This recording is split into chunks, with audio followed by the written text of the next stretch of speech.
Wannan taron karramawar 'yan asalin garin Haɗeja ne mazauna Kano suka shirya shi. Dalilin shirya shin kuwa don su karrama gwamna don ganin yadda yake jajircewa a cewar wanda suka magantu a gurin taron.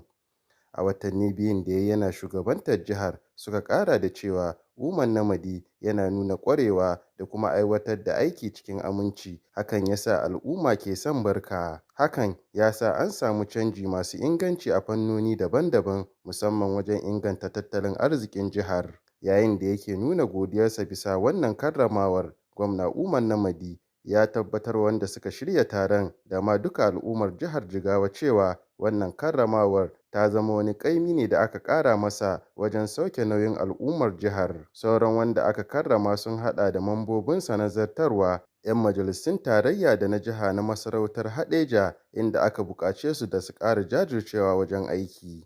Mun san halin da ƙasar nan take ciki, mun san irin halin da tsanani da mutane suke ciki. Muna addu'a Allah cikin ikonsa da rahamarsa ya kawo mana sauƙin wannan al'amari. Kuma muna fata za a ci gaba da addu'a, kuma za a ci gaba da ba mutane hakuri. Muna ba jama'a hakuri, a yi hakuri. Duka waɗannan abubuwa cikin yardar Ubangiji abubuwa ne wanda yake lokaci ne kawai, cikin ƙanƙanin lokaci in Allah da Allah zai kawo afuwa, Allah zai kawo sauƙi. Wannan shine kyan zaben wanda ya shirya wa aikin. Dama ya shirya tun kafin a zaɓe shi, ya kira tarurruka na masana da ƙwararru.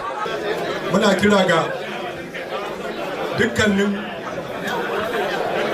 zaɓaɓɓun da aka samu na wannan masarauta da wannan jiha gaba ɗaya su ba mai girma gwamna haɗin kai domin ya samu damar aiwatar da alƙawura da yawan jama'a, domin ya samu dama a sauƙaƙa wa jama'a su samu abin yi, matsaloli da ake da su a samu a kawar da su cikin yardar Allah.